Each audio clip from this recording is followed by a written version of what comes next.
يسمحوا شمايم بتغيير أرات بيمروا بقويم مامونا عمنا.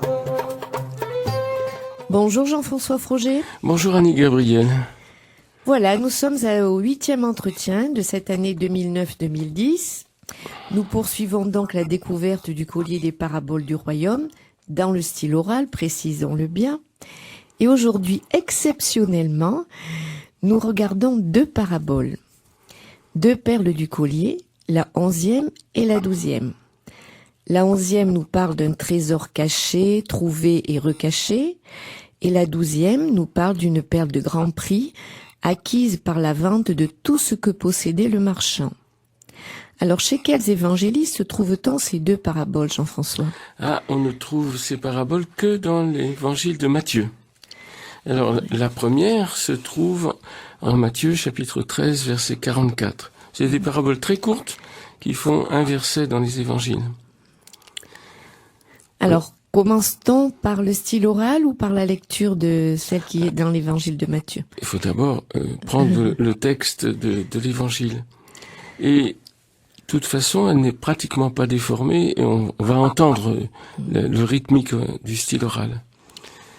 Donc, elle est encore semblable, la règle des cieux, à un trésor qui a été caché dans un champ. Celui-là qu'un homme trouve et le recache. Et dans sa joie, il s'en va vendre tout ce qui est à lui et il l'achète comme champ, celui-ci. Donc, vous voyez, le style oral est très sensible puisqu'il y a cette répétition, par exemple, du caché et du recaché, du champ qu'on achète. Il y a vendre et acheter, donc il y a un couple qui est habituel. Et en araméen, il se trouve que c'est le même verbe, mais avec une vocalisation différente, zban. Oui. Alors là, on est donc dans le champ. Mais cette fois un champ avec un trésor, plus un champ avec des semailles, comme on a longtemps vu dans les paraboles. Tout à fait. Alors, la parabole c'est la parabole du trésor, comme on dit. Et évidemment, le thème principal, c'est qu'est-ce que c'est qu'un trésor, et pourquoi on le trouve, et pourquoi on va acheter le champ. Enfin, toutes ces questions vont se poser pour examiner ce que ça veut dire. Il faut se souvenir aussi que c'est une énigme. Ça paraît très simple comme ça, mais donc il y a une comparaison, c'est le royaume des cieux, donc on ne sait pas ce que c'est que le royaume des cieux, la règle des cieux, je retraduis comme ça régulièrement. Pourquoi c'est pas Malkuta Deshmaya? Ça veut dire la règle des cieux. Donc ce qui régule la vie humaine quand elle est accordée à la volonté divine, disons. Alors, la règle des cieux, c'est comme un trésor qu'on trouve dans un champ. Alors là, on nous dit, qui dit encore une parabole, donc on se rappelle aussi que la précédente était celle du levain, que nous avons traité dans l'entretien précédent d'ailleurs, le levain dans la pâte et qui faisait lever toute la pâte. Oui, alors je la redis si vous voulez. Et il leur dit une autre comparaison. Elle est semblable, la règle des cieux, toujours, à du ferment que prend une femme, qu'elle cache dans 3 boisseaux de farine, jusqu'à ce que tout fermente. Donc celle-là, on avait expliqué longuement dans l'émission précédente, mais ensuite, on a le trésor caché. Donc on est toujours dans le caché, là. Oui, alors c'est le thème commun, c'est quelque chose de caché. Alors on va examiner peu à peu, si vous voulez, le sens. Pourquoi ce sont des choses cachées, soit qui font tout lever, comme la farine, soit qui font acheter un champ, soit plus tard avec la perle, qui va faire aussi un achat colossal. Oui.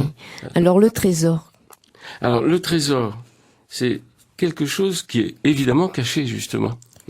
Pourquoi? Parce qu'on a peur du vol tout simplement. Et à l'époque comme aujourd'hui, il y avait beaucoup de pillages. Alors le trésor évoque immédiatement un texte de l'Ancien Testament.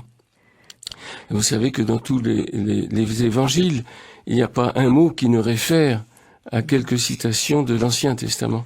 Et ici, évidemment, on a une citation qui remonte au Deutéronome, que tout le monde connaît puisque c'est la Torah.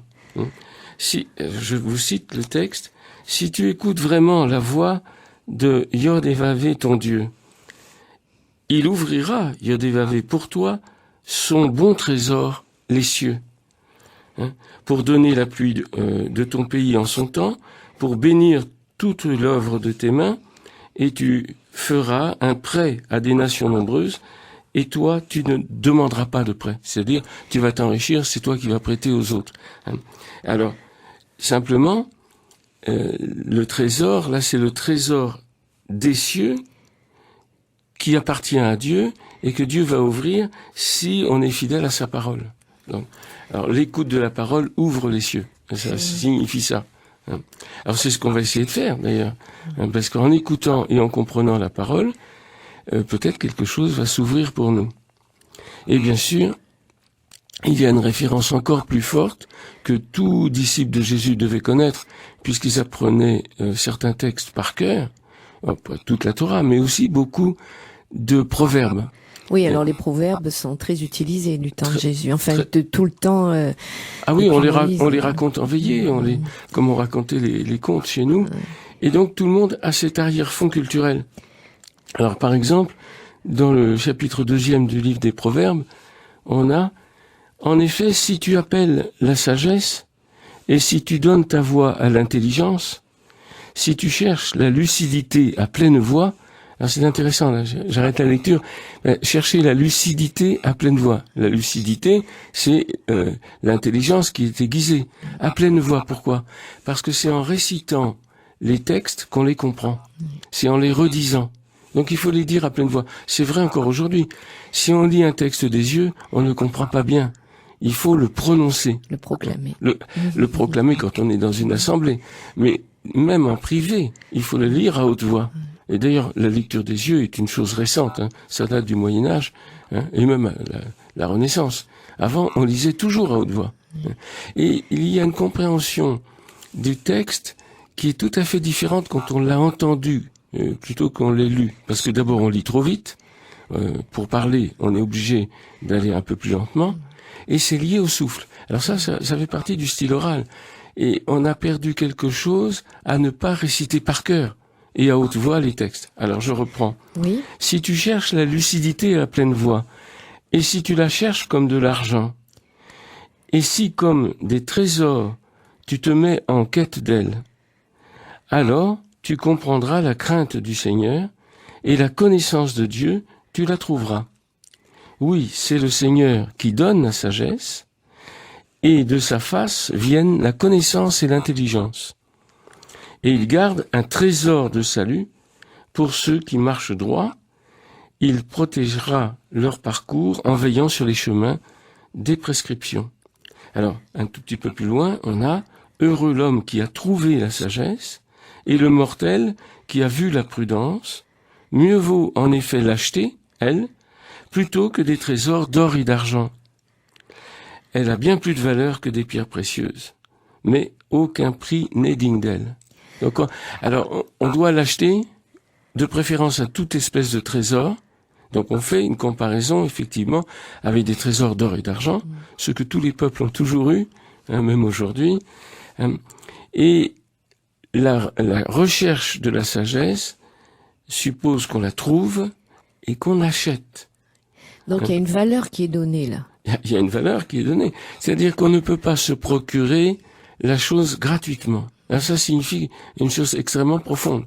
C'est qu'est-ce que ça veut dire d'acheter quelque chose, et qu'est-ce que ça veut dire de le recevoir gratuitement? Eh bien, recevoir gratuitement, ça veut dire qu'il n'y a aucun effort à fournir pour pouvoir l'acquérir. C'est ça. Ou alors quelqu'un l'a fait pour vous, mais donc vous n'avez fait aucun effort. Alors, là, vous devez l'acheter. C'est-à-dire, vous devez fournir un effort pour acquérir la sagesse. Et effectivement, puisqu'il s'agit de recevoir des paroles, mais qu'il va falloir mettre en œuvre au niveau de l'intelligence d'abord, parce que sagesse et intelligence vont ensemble, et donc c'est la transformation de soi-même qui est accordée à celui qui travaille dans ce domaine-là, bien sûr. Hein. Et donc, ça demande de l'intelligence, et il va falloir payer un prix qui est l'application du travail et la volonté de transformation. Oui. Donc ça, c'est assez onéreux. Et c'est pourquoi les trésors de la sagesse sont assez peu recherchés, oui. Mais là, l'homme va le trouver, on va dire presque par hasard, dans le champ. Alors, Et il va le recacher. Alors là, ça me pose question. Pourquoi est-ce qu'il ne l'emporte pas? oui. Alors, d'abord, il faut voir que les allusions qu'on vient de dire sont connues des disciples qui apprennent. Hein. Et donc, assurément, le trésor dont il s'agit dans la parabole, c'est le trésor de la sagesse. Alors, il y a une chose qu'il faut dire, c'est que dans l'Écriture sainte, les concepts ne vont jamais tout seuls, ou très rarement. Il y a toujours une espèce d'équilibre qui tient à la bilatéralisation d'ailleurs. Et ici, vous l'avez entendu dans le texte des Proverbes, il s'agit de sagesse et intelligence. Donc, le trésor qui est caché dans le champ, il s'agit de la sagesse et de l'intelligence. Alors pourquoi caché dans un champ? Effectivement. Mais parce qu'on fait une comparaison. Et donc, on veut faire comprendre qu'est-ce que c'est que l'implication de l'achat. Alors, on va voir. Pour procurer ce trésor, il faut acheter le champ. Alors, on se dirait, mais pourquoi pas prendre le trésor et partir, hein? Oui, voilà. Bon. Alors, il y a une loi universelle, c'est que on ne peut posséder une chose légalement que si on est possesseur du De la terrain. terre, oui. Hein, ça, mais ça reste vrai aujourd'hui, ces affaires-là. Hein, celui qui invente un trésor, et c'est pas à lui. Hein, sauf si le terrain est à lui. Et encore, avec nos lois, il en doit une partie à l'État. Mais enfin, à l'époque, il n'y a pas ça. Mais il y a le fait qu'il faut posséder le champ. Et on va voir ce que ça signifie encore plus profondément. Donc, acheter le champ, mais on nous dit que c'est au prix de tout ce que celui qui a trouvé avait. Et là, il y a une énigme. Parce que pourquoi le champ qu'il doit acheter, dans lequel il y a un trésor, il le sait, vaudrait tout ce qu'il a. C'est-à-dire que ce bonhomme a Il va se déposséder de tout le reste pour acheter le champ. Il va pas être dépossédé, il va vendre. vendre. Oui, il va vendre. Il va vendre.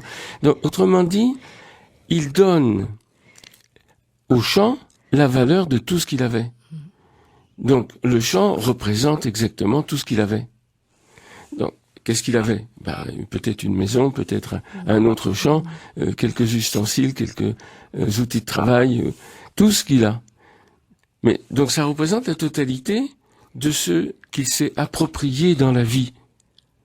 Alors, bien sûr qu'on peut monter d'un degré dans l'interprétation. Qu'est-ce qu'on s'approprie dans la vie? Eh bien, beaucoup de choses, en particulier dans nos relations. Ça coûte. On a investi dans le fait de fréquenter un tel ou pas le fréquenter, d'apprendre ceci ou de ne pas l'apprendre, ça coûte tout ça. Ça coûte notre travail, ça coûte notre implication, ça coûte l'intérêt qu'on y met. Parce que, par exemple, si on veut faire du cheval, on n'ira pas faire de la natation. Donc, toutes les choses coûtent le renoncement à tout le reste. Et ici, on nous dit, pour avoir ce champ, il faut mettre dans la balance tout ce qu'on avait déjà acquis.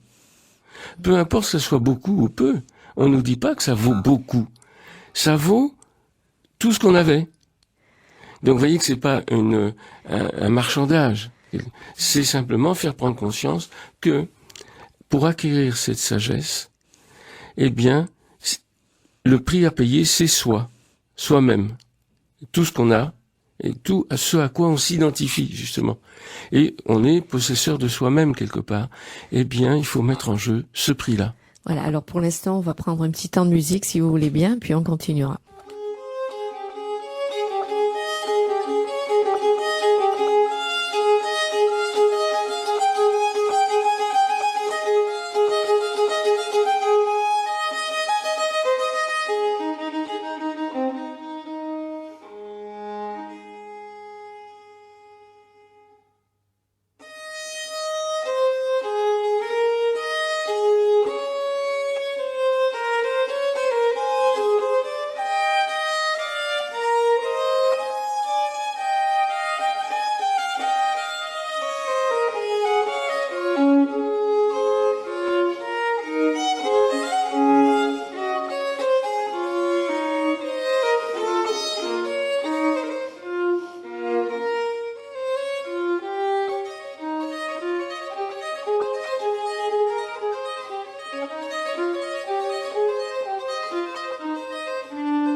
Nous poursuivons notre émission, Jean-François. Nous sommes dans la deuxième partie. Donc, nous venons de parler de ce chant qui vaut tout ce que l'on a. C'est à peu près ce que j'ai compris.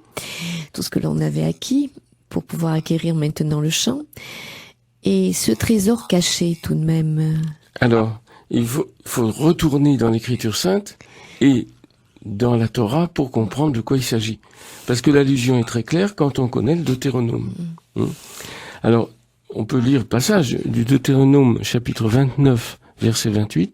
« Ô Seigneur notre Dieu sont les choses cachées, et les choses révélées sont pour nous et nos fils à jamais, pour que soient mises en pratique toutes les paroles de cette Torah, de cet enseignement. » Bon. Alors, là on voit que ce qui est caché, en fait, appartient à Dieu. Et le fait de le révéler appartient à l'homme. Donc, tout le travail, justement, de révélation va être un travail donc qu'il faut acquérir d'une certaine façon. Ce qui a été révélé dans le Deutéronome, ce sont les bénédictions et les malédictions qui s'appliqueront à ceux qui auront écouté ou pas la parole. Donc les choses cachées concernent le monde à venir. Ça, c'est dans le champ des Écritures, en quelque sorte.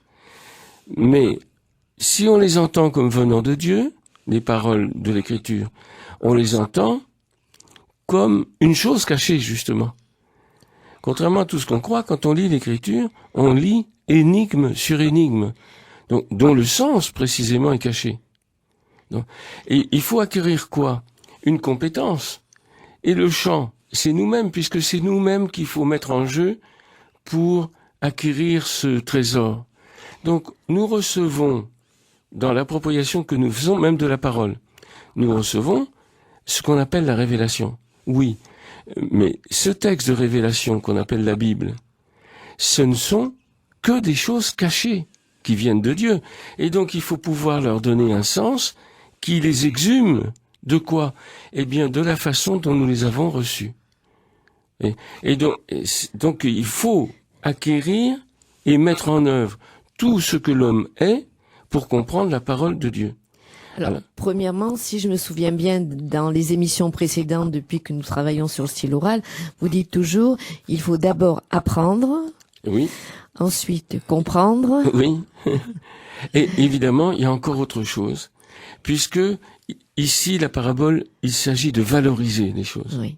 Puisque il s'agit d'acheter, on achète, et à quel prix? Ça se discute, un prix, en principe. Ça se négocie. Eh bien là, il n'y a rien à négocier. Le prix, c'est tout. C'est tout. Tout nous-mêmes. Et donc, si on met pas tout nous-mêmes dans la balance, les paroles cachées qu'on reçoit ne pourront jamais donner une révélation vraie. Autrement dit, nourrir, illuminer l'intelligence de l'homme. Car les paroles de Dieu sont faites, non pas pour qu'on plie le genou aveuglément, en disant je crois mais j'y comprends rien, mais dire je reçois quelque chose qui illumine l'intelligence et le cœur. Donc je m'en vais joyeux. D'ailleurs, dans sa joie. C'est ce que j'allais dire. On voit qu'il est joyeux, dans sa joie il s'en va. Bien sûr. Donc il y a une joie, pourquoi? Mais parce que tout d'un coup on y comprend quelque chose. Mais avant on peut pas être joyeux, on peut être qu'écrasé, on dit ça vient de Dieu mais j'y comprends rien, bon, baissons la tête. Ou bien, comme font les modernes, révoltons-nous. Ça ne veut rien dire. À Dieu, c'est des choses archaïques, c'est des choses bon pour les archéologues, mais ça, c'est la bêtise pure, tout simplement. Tandis que là, l'homme qui a trouvé cela, eh bien, effectivement, il a compris et il est joyeux. C'est un des signes. Si vous comprenez quelque chose à l'Écriture sainte, vous ne pouvez pas ne pas être dans la joie. C'est une joie qui éclate. Alors, comme dit dans le livre de Tobie, par exemple, il est bon de cacher le secret du roi, et ça, c'est ce que fait le prophète, mais il est honorable de révéler les œuvres de Dieu. C'est-à-dire, l'honneur de l'homme, c'est de mettre au jour et d'expliciter l'œuvre divine qui est toujours cachée au fond de notre cœur. Voilà. Un peu, d'ailleurs, comme font les scientifiques. Ils reçoivent le monde, qui est un cadeau de Dieu quand même. Mais tout y est caché. Les lois, il faut des siècles pour les mettre au jour. Et il faut beaucoup de gens qui travaillent. Alors on finit par comprendre un peu ce que c'est que la gravitation, ce que c'est qu'une charge électrique, etc. Ou l'électromagnétisme, dont nous nous servons là pour la radio. Oui, mais il a fallu des savants qui travaillent et qui mettent au jour ces lois. Mais ces lois, elles sont cachées, elles sont immanentes à la nature même. Et c'est bien par le travail de la recherche scientifique qu'on finit par comprendre quelque chose qui était caché. Et une fois qu'on les a comprises, on est tout joyeux. Et même plus que joyeux, on est heureux. Pourquoi? Mais parce que, par exemple, maintenant, on peut parler entre nous dans un studio et ça va être entendu par des milliers de gens. Enfin, supposons. Voilà. Alors, je voudrais revenir sur le collier, là. Je me permets de vous couper un tout petit peu, parce que la perle dont nous parlons fait pendant à l'autre perle du collier, qui est la parabole du semeur. Quel lien vous faites entre les deux?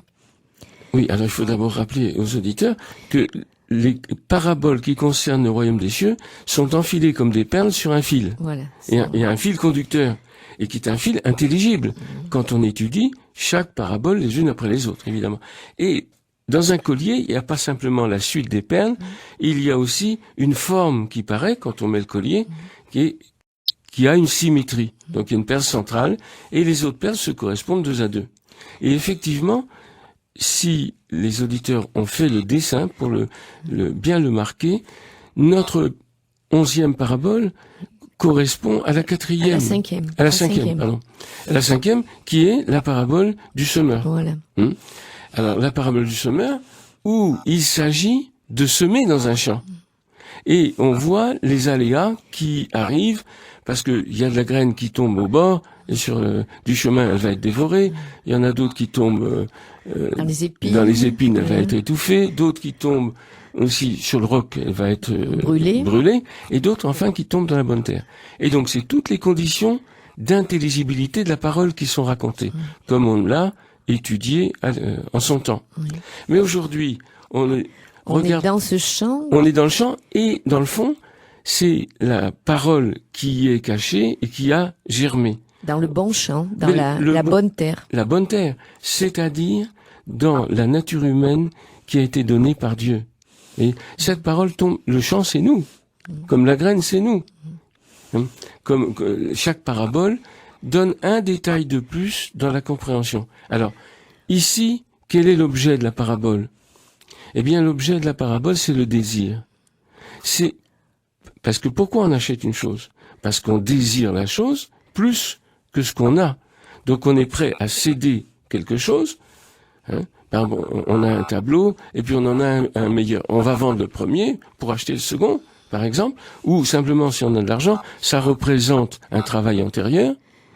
On va céder cette valeur pour acquérir quelque chose qui nous semble plus intéressant pour nous, bien sûr. Et donc ici, il faut arriver à ce que le désir se porte sur la sagesse divine qui est cachée dans la parole qu'on reçoit. Elle n'est pas donnée telle qu'elle. Il va falloir que notre désir se porte sur elle. Sinon, on ne peut pas l'acquérir. C'est ça le problème. La sagesse est donnée, mais il faut l'acquérir. C'est un paradoxe. Dieu ne vend rien du tout. Mais comme c'est donné pour que l'homme grandisse, que l'homme devienne vraiment homme, et un homme libre, on ne peut pas lui donner ce qui va le faire homme. Il faut que l'homme veuille devenir sage, de cette sagesse, intelligence dont parlent les Écritures. Volonté et désir, en fait. Volonté et désir. Et comme vous le rappeliez, nous avons vu donc à travers les paraboles, on arrive presque au bout maintenant, il y a d'abord le fait d'apprendre, d'accueillir. Et il faut écouter, même quand on comprend pas, comme un champ qui reçoit de la semence, le champ, il reçoit. Maintenant, il faut comprendre, c'est-à-dire il faut que ça puisse germer, s'enraciner. Mais, si on veut aller jusqu'au bout, il faut désirer. Or, vous voyez que c'est bien l'ordre qu'il faut pour nous, parce qu'on ne peut pas désirer une chose dont on ne connaît rien.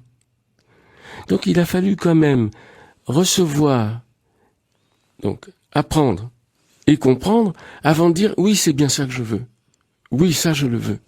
Il s'agit donc de changer l'évaluation que nous faisons des choses. qu'est-ce qui a du prix pour nous. Or, le prix que nous donnons aux choses, en général, est lié à un problème du désir, et ce désir est, comme c'est bien connu maintenant, lié au mimétisme. Et donc nous désirons ce que notre milieu culturel, notre famille nous a fait désirer. Or ici, il s'agit d'être maître de son propre désir. Donc parce que ça ne peut pas être par imitation qu'on cherche la sagesse et l'intelligence divine. Alors ce désir, il a peut-être été mis au fond de notre cœur comme le levain dans la pâte, puisque le levain, on avait déjà vu que c'était une histoire de désir. Oui, bien sûr, bien sûr. Et toutes les paraboles concernent justement notre rapport à une règle des cieux qui ne nous est pas imposée, mais qui est proposée.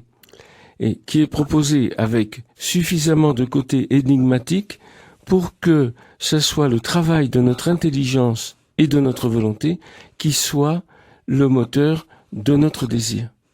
Voilà. Alors maintenant, nous allons, si vous le voulez bien, toujours à la recherche d'un trésor.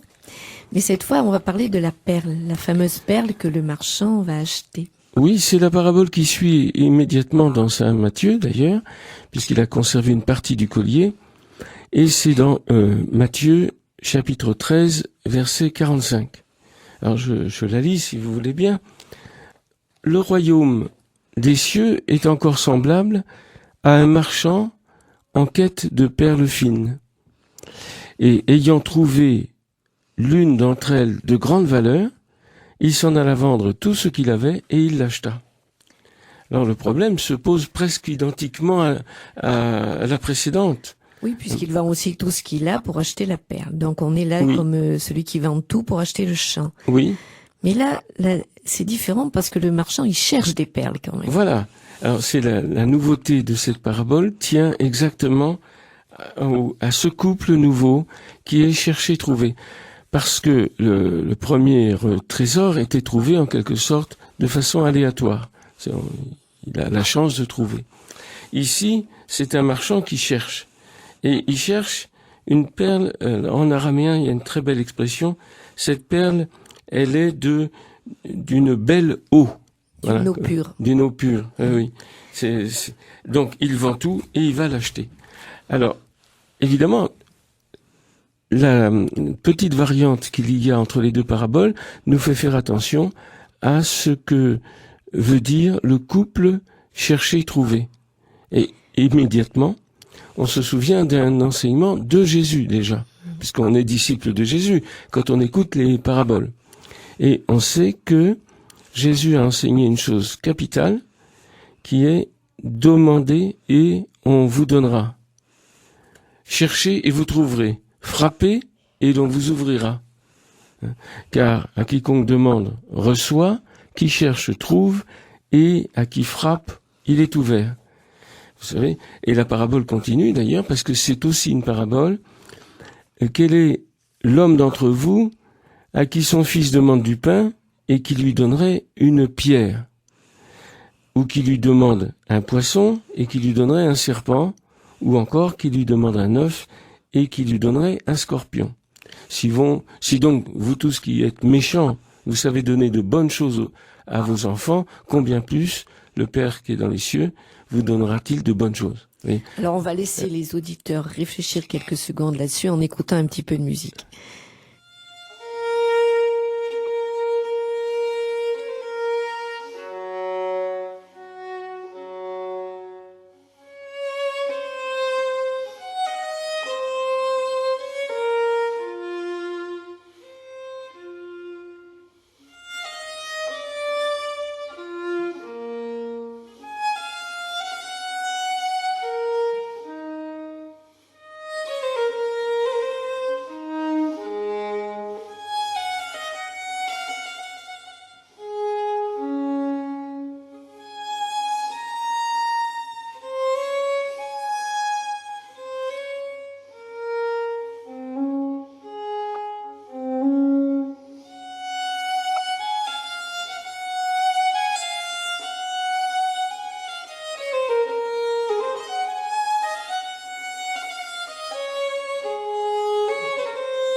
Nous poursuivons notre émission, Jean-François Frouget. Donc, nous sommes dans la troisième partie, dernière partie. Le marchand, donc, qui va acheter cette perle contre tout ce qu'il avait précédemment. Et cette perle, est-ce qu'on la trouve ailleurs dans les livres de l'Ancien Testament, ce qu'on appelle? Oui, bien sûr. Dans les livres de la Torah, est-ce qu'on a déjà des perles? Bien sûr, partout, mais il faut les voir, justement. Mais un endroit particulièrement clair, c'est dans le livre de la sagesse. Vous savez, c'est comme le livre des Proverbes, d'ailleurs attribué à Salomon. Et dans le chapitre 6, verset 12, nous avons le passage suivant. La sagesse est brillante, elle ne ternit pas. Et c'est comme une perle, justement. Elle est facilement vue de ceux qui l'aiment. Donc, ceux qui l'aiment, c'est ceux qui la désirent, bien sûr. Et trouvée par ceux qui la cherchent. Donc, on ne peut pas la trouver par hasard, là. Tout à fait. Elle prévient ceux qui la désirent. Donc, c'est clairement de l'ordre du désir. Et se montre à eux la première. Qui la cherche dès l'aurore n'aura pas à peiner, car il la trouvera assise à ses portes. Donc ça c'est le livre de la sagesse, et on peut remonter un peu plus loin encore dans le monde prophétique, dans le livre d'Amos par exemple, au chapitre 8 verset 12, « Voici venir des jours, oracle de Yod-Hé-Vavé le Seigneur, j'enverrai une famine sur la terre, pas une famine de pain ni une soif d'eau, mais une faim d'entendre les paroles de Yod-Hé-Vavé. Ils erreront d'une mer jusqu'à une mer, et du nord jusqu'à l'est, ils tituberont pour chercher la parole de Yod-Hé-Vavé et ne la trouveront pas. Donc on est averti à la fois que la sagesse, qui est la sagesse de la parole divine, se trouve assise à la porte, et en même temps qu'il se pourrait que nous soyons menés à errer d'un bout à l'autre de la terre, en quelque sorte, sans la trouver. C'est un paradoxe très grand. Mais tout le paradoxe est résolu si on voit que c'est une question de conversion du regard et du conversion de notre critère de valeur.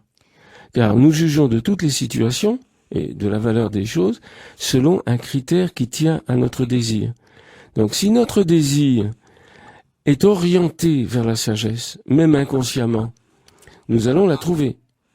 Et il faut déjà avoir une idée de la sagesse pour la chercher. Alors, celui qui la cherche est assuré de la trouver.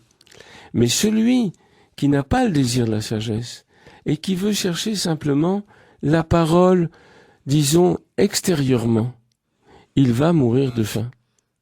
Donc, il se pourrait que beaucoup de nos pratiques religieuses nous laissent sur la faim et sur la soif, que nous n'ayons aucune espèce de nourriture. Pourquoi? Parce que le critère de valorisation que nous avons est faux. Parce que là, il faut aller aux racines de notre désir, alors. Mais bien sûr, il faut aller aux racines du désir, et c'est pas de la psychologie, ni de la psychanalyse, c'est encore plus profond. C'est le désir qui fait que l'homme veut être homme. Alors, déjà, il y a peu de gens qui veulent être hommes. Ils s'imaginent même pas que c'est une chose à vouloir. Or, on n'est pas homme directement.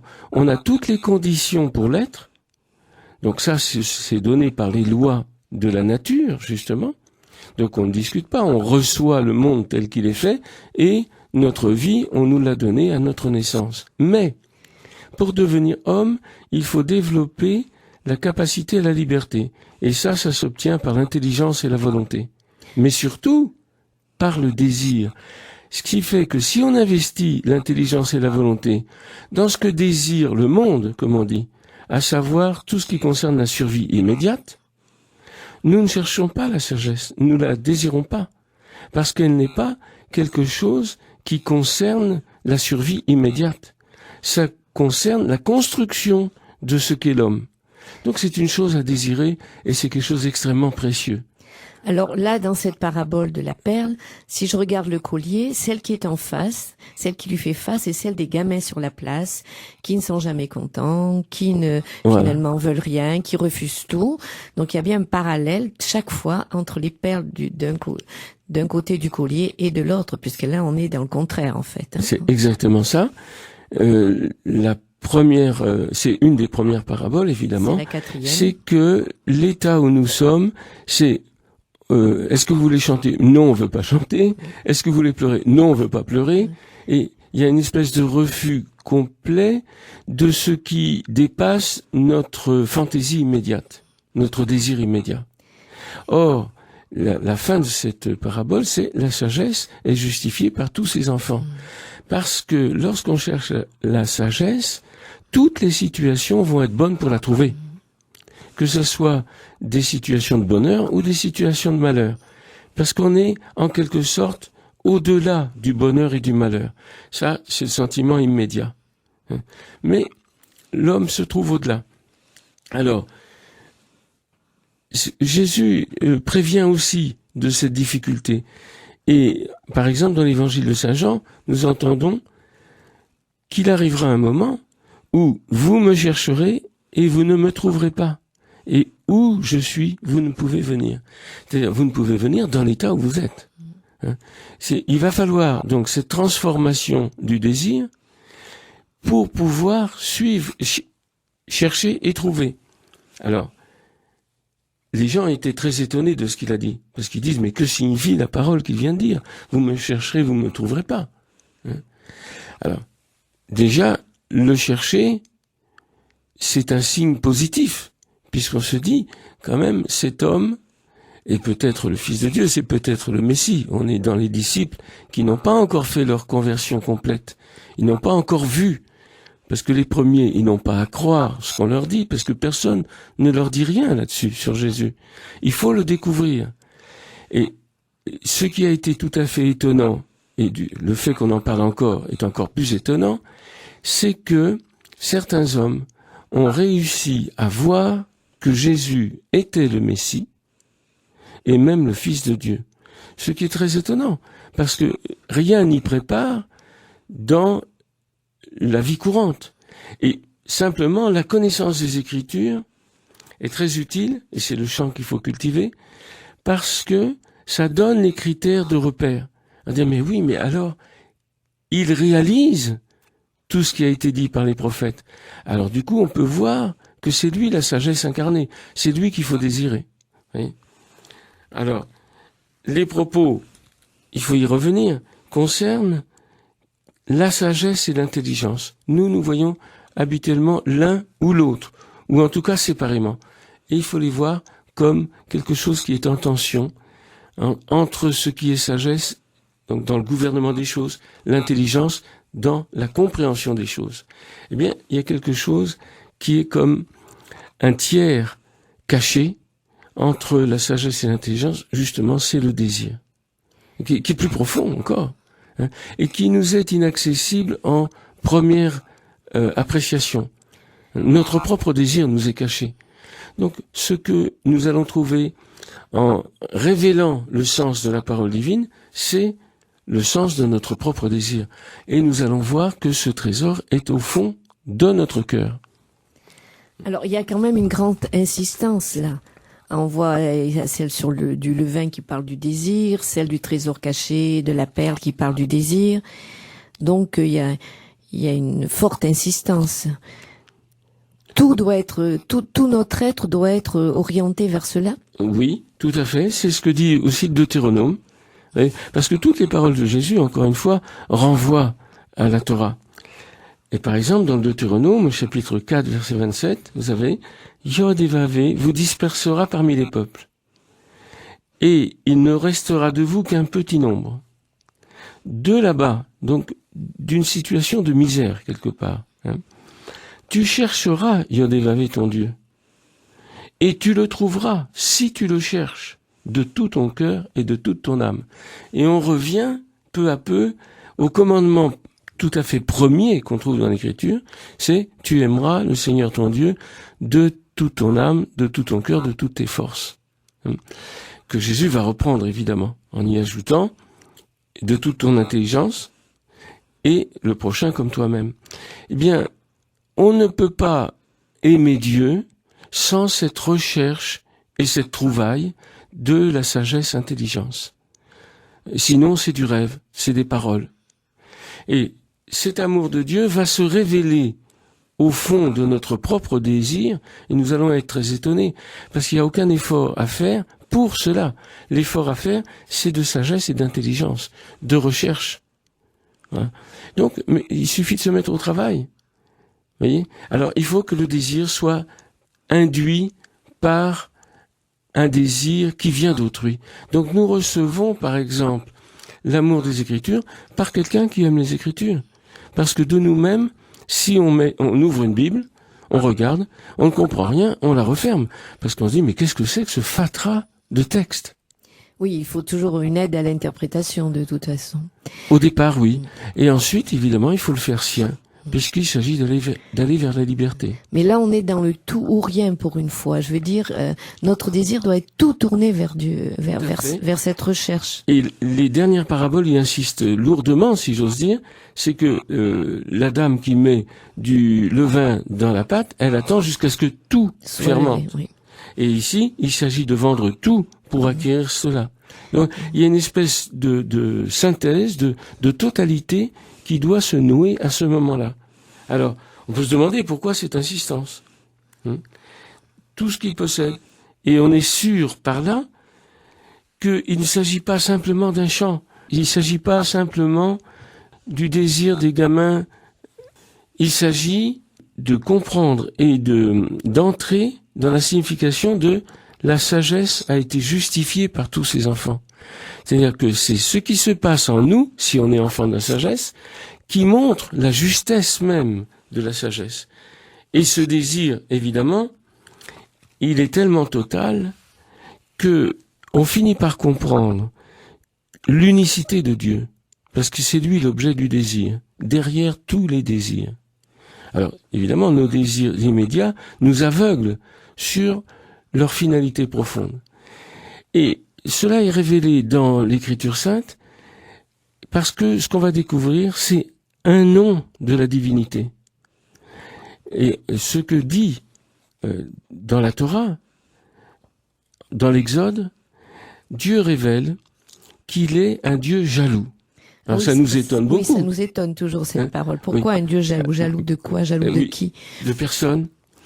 Mais ça signifie que il est l'unique, non seulement dans son être, comme on dit, mais il est l'unique objet du désir. C'est-à-dire que si on désire autre chose, ou si notre désir est perverti ou distrait, nous ne pouvons pas le connaître. C'est-à-dire, si nous ne désirons pas que lui, il reste inconnaissable. Et du coup, on peut prendre l'image de la jalousie qui rejette un homme jaloux, par exemple, ne veut l'amour que pour lui. Bon. Alors, on se sert de cette image qui est presque choquante pour montrer que, en fait, c'est la totalité du désir qu'il faut investir. Et c'est ça la véritable jalousie. C'est une jalousie divine, c'est l'unique et unification du désir. Alors, si nous arrivons à cette unité-là, et nous sommes tout simplement en Dieu. Voilà, eh bien on va s'arrêter là si vous voulez bien pour cette émission.